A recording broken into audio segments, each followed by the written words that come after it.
Good afternoon. This afternoon we're going for a walk. Not entirely sure how far we'll get at this point. It's a bit of a rainy, miserable afternoon. But away we go. We're going to have some fun. See where we end up. We've got a backpack, got some water, got some snacks, got my nice orange jumper on. We're going to have some fun. We're going on a walk today. So, where are we? What are we doing? So this is Kingfisher Fire Trail. I'm starting to walk along here. The entrance is just right there. We're past this little thing right here on the side behind me, this little fenced off area. So I'm in Kingfisher Shores, neighbourhood little suburb, my lovely little suburb. And that right there is the Kingfisher Shores Community Garden. So the community garden was granted to us by our local neighbours at the power station. So make a nice little community area for ourselves. We got some money from the council, plus the land from them, and a couple of the neighbourhood blokes and myself. Not that I've done tons and tons, but we've been helping out, getting things started for it. And hopefully in the next couple of weeks we'll have some lovely veggies starting to grow for us. It's going to be fun. This fire trail runs from Kingfisher Shores behind me there, up and along towards Vales Point Power Station. So we're wandering along here, away from the town, towards the power station. So it's, you know, an access trail, right? A fire trail. So it's been mostly used for work trucks and stuff like that, getting equipment in and out of the spots that we're going to come across today. And it's, yeah, a nice place to walk your dogs or walk around here. We do apologise for the shaky cam with all the gravel and stuff on the ground. It is a little tough, but we're having tons of fun. Woohoo! Good exercise today. Going to be a nice little walk. I'm not quite sure where we'll end up, but so we're walking along this main section of the fire trail here, and there's probably about 20 k's worth of trails around here that can get you to various different parts around the area if they actually ever happen to touch the road, which is pretty handy. And as we're coming up on the clearing here, we'll get to show you a look around, and there's kind of a couple of different ways you can go to end up where you want to go. I think today we're going to have a walk around the front of the power station and see where we end up with that. So we're getting to see how far we can end up, have some fun. Woohoo! So yep, we're coming out of the clearing now. We're heading towards the heart of this little bit here, which I really, really love this area. It's nice and open because this is where the big 130 kilovolt lines run. So these are the huge transmission lines that come out of the back of the power station itself, and they transmit it all out to the whole of the Central Coast region, down towards Sydney. So this power station and the other neighbouring one across the water power a good chunk of northern Sydney, and up towards Newcastle as well. So, pretty big power station. Here, seeing where we end up, I think we're going to head right. So if I headed straight, I'd end up at the colliery.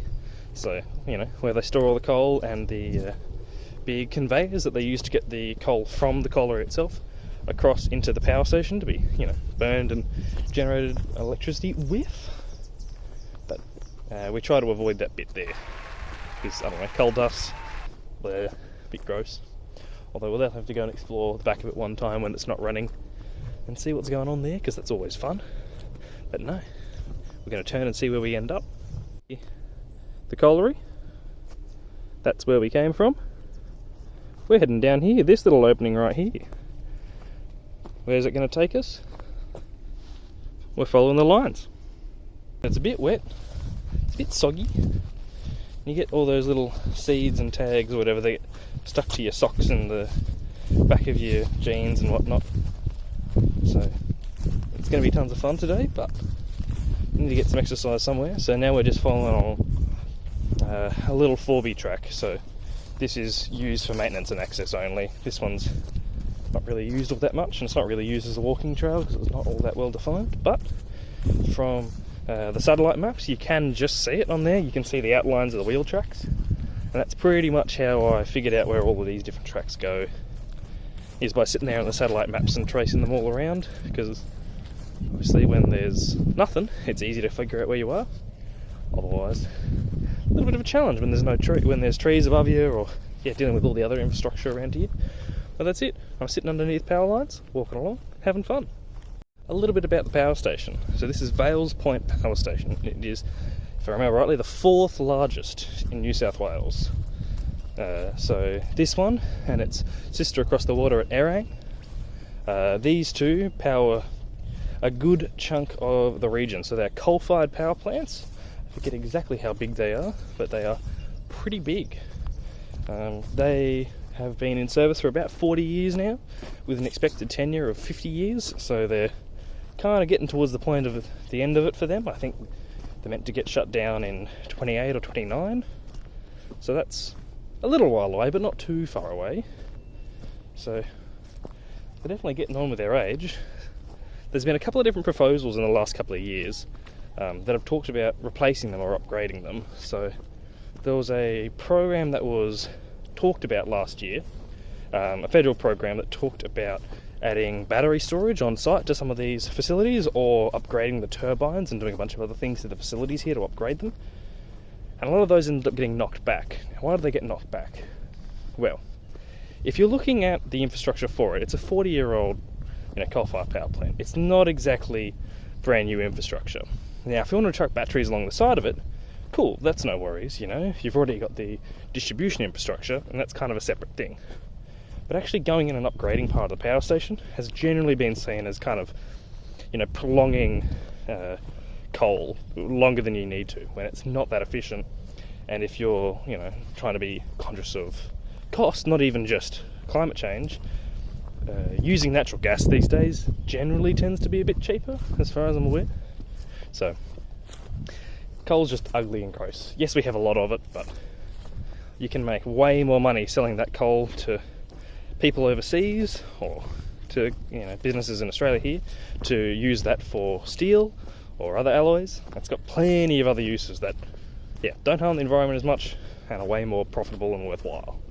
But of course, it does require a higher grade than we burn in these stinky old things over here. Getting there.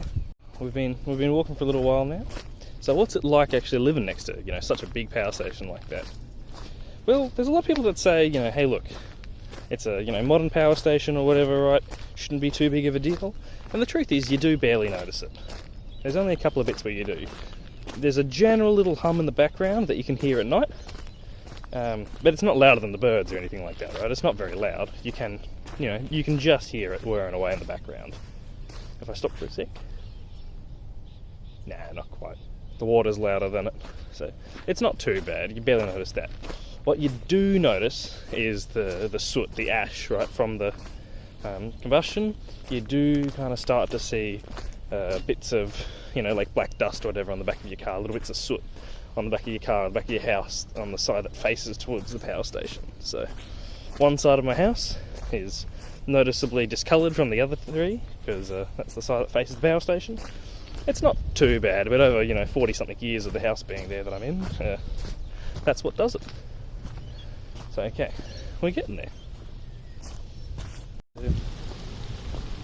Alright, we're now getting into the stuff in the mud. It's a bit soaked. Probably didn't pick the greatest day to go for a walk out here, but nonetheless, here we are. So I wanted to have a little bit of a chat about that. I'm sitting here walking with the power station background. I'm walking through here. Now, is this the thing I'm allowed to do?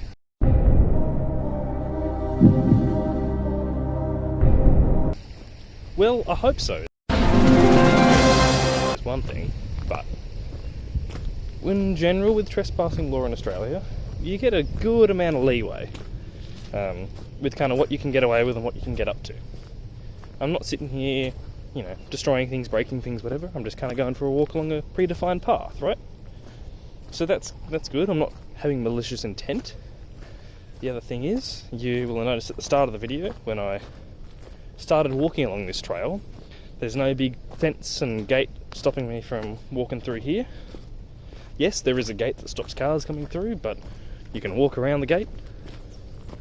No big sign telling you not to. And that is generally good enough for not getting in too much trouble. If I was walking onto, the active part of the plant, actually on there itself, probably not great. That's probably bad. But I'm staying nice and far away from the actual main bit itself, and I'm just following the transmission line tracks. So while I'm out here, I'm pretty safe from the law. That one's not too big of a concern for me. I just get to enjoy my nice scenery.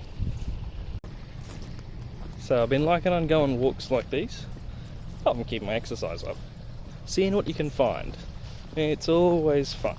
So I've always found that in Sydney itself, it's kind of hard to find spots where you can really go for a nice long walk, you know, and get away with this kind of stuff, kind of having a bit of a peek around and seeing what's up. But out here in the sticks, it's a little bit easier to kind of just, you know, wander your way in and whatnot. So there's one more across the water at Erang, and there's actually another. There's an old power station at Wanji around the corner as well. Now the old power station at Wanji is now since abandoned and closed, but it's still all there. So at some point we might have to go for a walk up there and have a look around. There's a way to get in through the old fences around there, and you can go for a wander and see what other places you can find. I've always enjoyed exploring abandoned spots and seeing what you can find. There's a couple of great ones around Sydney within a couple of hours, so from here there's plenty of them. But as we're going through here, yeah, we're being mindful that this one isn't abandoned, so there are still people that, you know, work here every day. It's always manned by at least a couple of people, but these days power stations like this are, you know, damn near automated for most of their processes, so not tons of people, and the chance of actually running into someone's pretty slim. So we're just going for a nice stroll, and we should be right as long as we keep our wits about ourselves. But yep, we're passing underneath the power lines now. So we're kind of doing a corner down the front, and we're passing a couple of old distribution boxes which have big signs on them saying not to enter, not to go any closer. So that would be right there. There's a little fence there with big signs on there saying do not enter. It says 130,000 volts or something like that. I can hear a bit of buzzing above my head.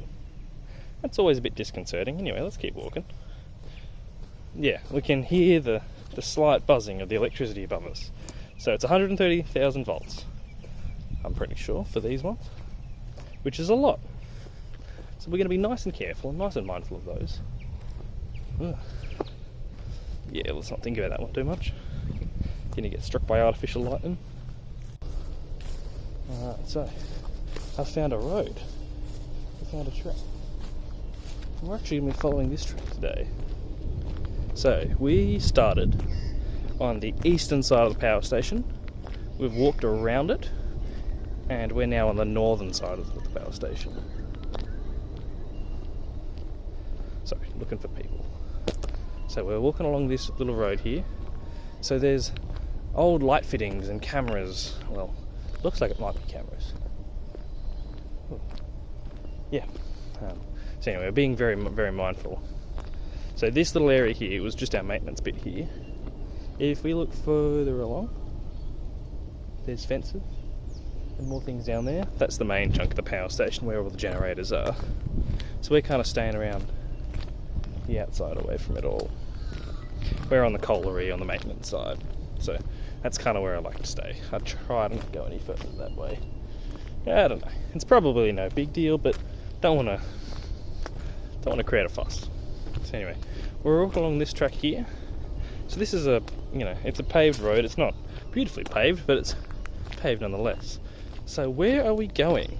So I couldn't actually figure this one out the first time I came here. I couldn't quite figure out what it was meant to be for. But I did some sleuthing, so with some more of the maps on 6 maps. So that's New South Wales's public satellite map reference. I had a little look, and it turns out that this little area we're going to right now used to have a row of houses on it. And the picture was only from a couple of years ago, probably I think 3 or 4 years ago, so it can't have been gone that long. But nowadays there's absolutely nothing here. So my little theory is that there used to be some housing for the maintenance staff for some of the power plant operators, and these days with a lot of it being automated they just don't need it. So why was it here? Why was it gone? I'm not really sure. On the other side of the power station from where we are now, so on the western side of the power station, there's a little town, Mannering Park. And the town has, you know, direct access to the power station. That's where the main front road gate is.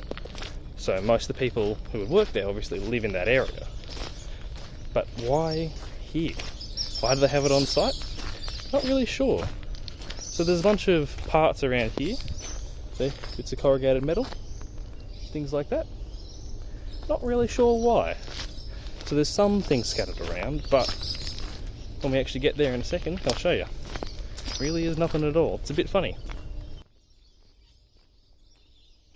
Really is a gorgeous spot. So you can see around me, there really is nothing. So if I told you that there used to be about 6 or 7 houses along this row right here, okay, cleared land, and one tree that doesn't quite match the rest of them that used to be in someone's front yard. Other than that, there's nothing here. So on other parts of the property around here, you can see, you know, bits of scrap metal and things like that scattered around on the ground. But here, there's just nothing. A bit quirky. So, you know, it's a bit interesting, other than it's, you know, very cleared. And yeah, I don't know, there's just nothing here. There's even a speed bump back there on the road.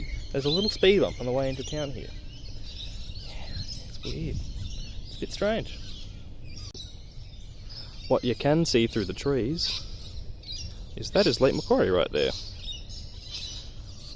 So we're not even a kilometre from the power station itself, and that's Lake Macquarie, right there. But we're going to walk down towards the front over here, I think, and see where we can end up. Alright, so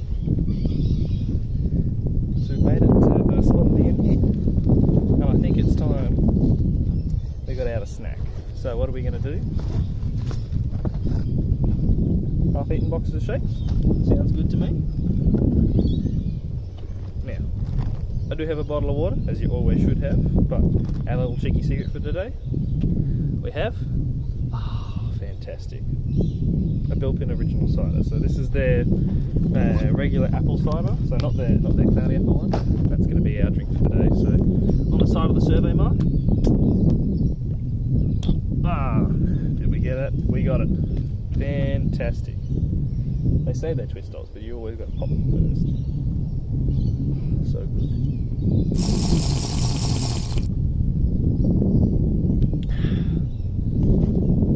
So here we sit on top of the survey mark, having a drink, staring out at Lake Macquarie. I know that you're kind of half looking at the tree there, but just living the light.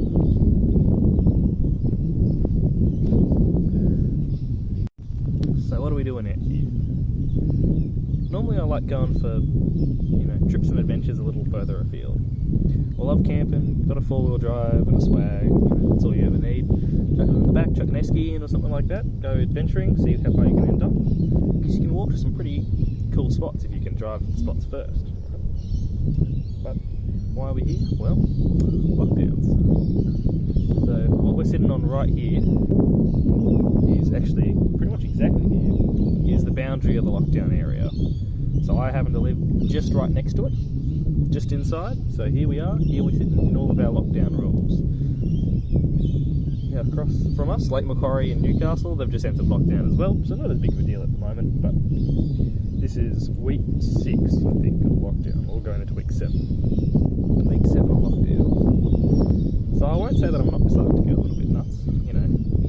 Sitting here on your own, you do start to go a little bit nuts after a while, but going on nice walks, having nice places to go, and exercise being a reason you can get out, it helps. It definitely helps. So being able to sit here and, you know, enjoy what Australia has to offer, enjoy, you know, the lovely flora and fauna, right? Tons of birds. We don't have much other than birds. We do get possums and stuff like that, but they're usually all well hidden. Tons of birds that are pretty friendly and will come and say hi and sit next to you. There's thinner but more density of trees right near the water, and heading back up towards the power station behind us, they kind of spread out a bit and they're bigger, older, thicker trees. So I don't know, it's tons of fun, right? And this kind of little walk for us, we kind of start at the water next to my house, and then head in, and then back up to the water. So you kind of get to see a little bit of a mix of it. And Australia's just got such a great variety of trees and leaves and grasses and everything like that to keep yourself occupied. And hey, the trees work well. The trees work great as a camera stand. That's always fantastic.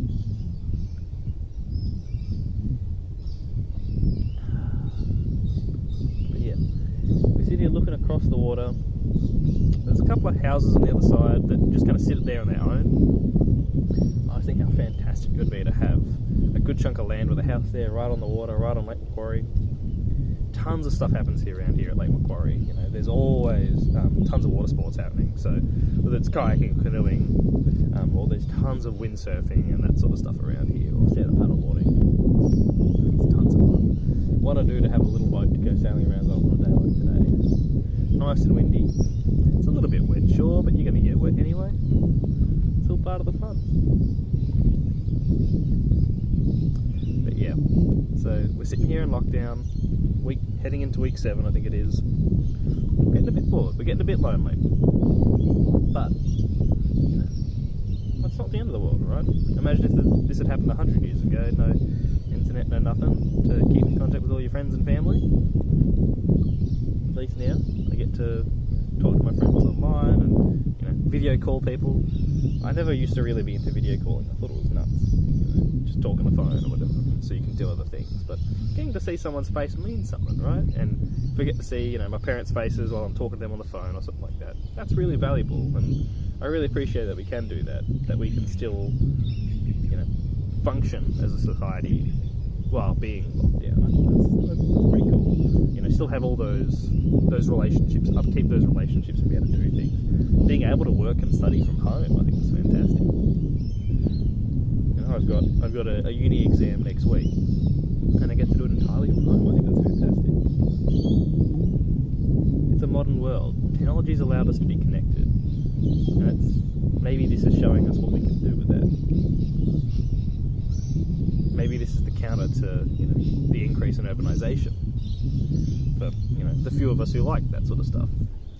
Could I, you know, go and live on a giant property somewhere in the middle of nowhere with a really nice internet connection and be able to remote my way into most things most of the time? It's getting towards that, right? I mean, I can do a doctor's appointment over the internet now, right? That's pretty cool. That makes sense. You know, if you live out, why send a doctor out to you when you can just call up? That's pretty cool. So I definitely see that as a tempting proposition. I think that it's pretty good. It's pretty fun. Yeah. Lockdown wears away at us all. So we're doing our best and we're having some fun. But, yeah, that's all the walk's meant to be. Bit of exercise, bit of a ponder about what's going on, what's happening in the world.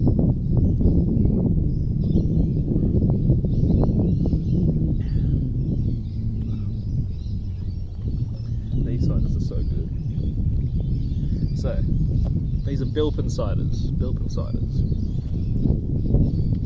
Bilpin's a town, I think it's about 150 k's southwest from here. So on the western side of Sydney, up on Belsliner Road, which is a very, very, very pretty spot to end up. And Bilpin Cider, I'm pretty sure it's a family-owned business and has been for a really long time. And they just make such a fantastic range of ciders. I really like, in particular, their Cloudy Apple is definitely my favourite. Their pear cider is pretty good. The apple and raspberry is pretty good. They're not too strong. I know some people do think they are, right? If you're in comparison to, say, a Summersby or a lighter cider, like a clear cider, then of course it's going to feel a bit heavier because it's less refined, right? Less refined than you'd find with one of those ciders. You know, like you still get a bit of pulp or whatever at the bottom of them, right? Which I think is fantastic. It feels like a more whole, like complete flavour with it. You know, you get that bit of acidity through it because it's a cider. Like that's what it's going to be, not all sweetened or whatever to make it, you know, super easy to just down and drink. Nah, it's not too sweet. It's got that flavour to it, that really full fruit flavour, you know, acidity and all. and I really like that. So it's a nice little compliment to my walk. It's a little chilly, you know. The drink's got a bit of a bite to it. It's pretty good. We're living life. So our weather's slowly letting up. The clouds are slowly clearing. It's going to be a nice walk back for us this afternoon once I've finished my drink and had some shapes. We're doing good. We're having fun. We're getting there. Had a drink. We've had a snack. Now it's time to keep walking. So we have been exploring around. That's a fire circle. Okay. Right there, that's a fire circle. That's a fire scar. I've never seen that around here before. Someone definitely has camped here on the banks of this one here. Now, okay. Wow. So what was I saying? So we've been exploring around Vales Point Power Station. So this is Vales Point. Well, not quite. We're kind of on the side of Vales Point. So if Vales Point is number 4, we can have a look across the water here and see the sister power station. So the sister power station is Erang. So Erang Power Station is the 3rd largest in New South Wales. And between the two, so they're both coal-fired power plants, they're about the same age. So if they're, 40 years old, that means they're built in the 70s? Something like that, early 70s I think it was. Let's do the maths on that. Late 70s. Early 80s. Yeah, something about that. So yeah, they're 40 years old now, heading towards retirement age at this point. They're only expected to last 50 years. Only have a contracted to last 50 years. But yes, so we can see the system one across the water, and these two power a lot of this area. So in combination with Liddell and Bayswater power stations, which are up further north near Muswellbrook, north of Newcastle, or kind of northwest of Newcastle, they power most of the metro region, so a good chunk of Sydney and north, Sydney, Newcastle, Central Coast, and most of the surrounding areas heading up towards Coffs Harbour as well. So they power a good chunk of the area around here. We're starting the walk back now, back towards home. We can have a little bit of chat about who owns the power station. So, the power station is run by Delta Energy, but that's not who owns it. Is it Baker or something like that is the name of the guy? Anyway, someone owns it these days, and there was a lot of controversy about this a couple of years ago, in 2015 I think it was, that the power station was sold to its current owners by our favoured and beloved Miss Berejiklian, sold to them for $1 million. That's right, $1 million for an entire coal-fired power station. So how much would you think that power station's worth? Well, it's actually valued at about 730 million, I think it is, something like that. 700 and something million dollar asset, sold for $1 million. So, less than the median house price in Sydney. So, why? Well, there's a lot of great questions about that. Not really sure is the answer, because it's a bit odd. Now, it's never really made money, and power stations like this one that aren't that big, that are quite old, 40 years old, they don't make tons of money. They're not that efficient, they're not very economical. So why would you want one? Well, if you're an oil baron and you reckon you can turn the profit, you can turn it around, there's a pretty good incentive there if you can get it so cheap. Because all you have to do is make pretty much any operating profit, and then you're ahead, right? You don't have to pay to build it. They paid $1 million to buy it. That's barely anything to have to make back.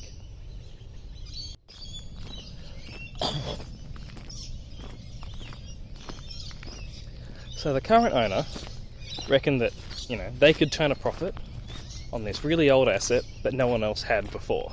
The government really never managed to turn a profit with it. Now, how could they turn a profit? Well, last year in 2020, through the middle of a lockdown, they were they were guilty of outputting about 300%, 3,000% above their particulate limit. So that's for the tiny little particles, bits of soot and ash or whatever that we get around here. It was 3,000% above the allowed limit. Now, that's not great. If you live right next to it, that's really not great. If you built a power station exactly on the water, right next to Lake Macquarie, that's probably not great. Is it great for the environment around here? No, not really. The other end of Lake Macquarie is not so bad. This end of Lake Macquarie, I wouldn't swim in. It's not fantastic. This whole area between the two power stations, not great. And if these power stations aren't following all of their environmental guidelines, that's really not great for our local environment and the environment as a whole. Now, can you use that as an excuse for, actually being able to turn a profit with this asset that you paid, well, not really any money for in the first place? Maybe to shareholders, but as a local resident, as an Australian citizen, I kind of say otherwise. Does it faze me that, previously this wasn't run, developing a profit? Not really. This is a service for, all the residents around here and beyond. Electricity is important. We need that. I think I'm okay with the government subsidising electricity, keeping it cheap for us, not running it for a profit. But how do we feel about the new owners? I don't know. Hope that they can, keep it under control and keep our neighbourhoods in check, because it's always good when something like this that can be environmentally damaging is held in the hands of the people and the people who it affects, whether that is a government body that's directly elected by the people or otherwise. A corporation, a holdings company, not beholden to the same things. You can say public relations you, but it's quite the same. So anyway,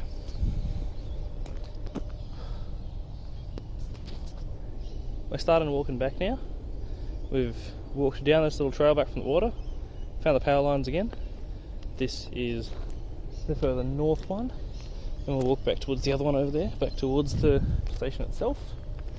So we'll have to be a little bit careful again. But here begins the walk back. The walk back always feels shorter than the walk there, right? Is it because you know the place or whatever, when you already know which way you're going? I don't know, but it's nice. It always feels nice and easy. So making a distance now, power station in the background. Woohoo! We've done okay for a walk today. I don't actually know exactly how far it is. It's a good few k's in each direction. It's not a short walk, but keeping ourselves fit, wearing off the Maccas a little bit, having some fun. This is some good lockdown fun right here. Nice walk, somewhere interesting, somewhere a little bit odd. But yeah, look at all these wetland spaces. So we've got regular kind of greenery, all this wetland space with this long kind of thrush grass, right? Kind of interesting to have a little look at, see what's going on with it all. What do you reckon that one is? Our water level? Because there's water in here, and water coming out there. Quirky. It's cooling water or runoff water or something. Not too sure about that one. It certainly is interesting. Things you find, things that you get thinking about on trips like this. You've already seen this part before. The phone's running out of charge. I think I'll be seeing you back at home. So you're going to get there? Shouldn't be too long. 15-20 minutes or so. We'll be right back where we started. Right, we're home now. Thank you very much for coming along with the walk this afternoon. It was nice and fun. We found some nice spots, had some nice chats. It was pretty fantastic. Thank you very much, and we'll see you next time.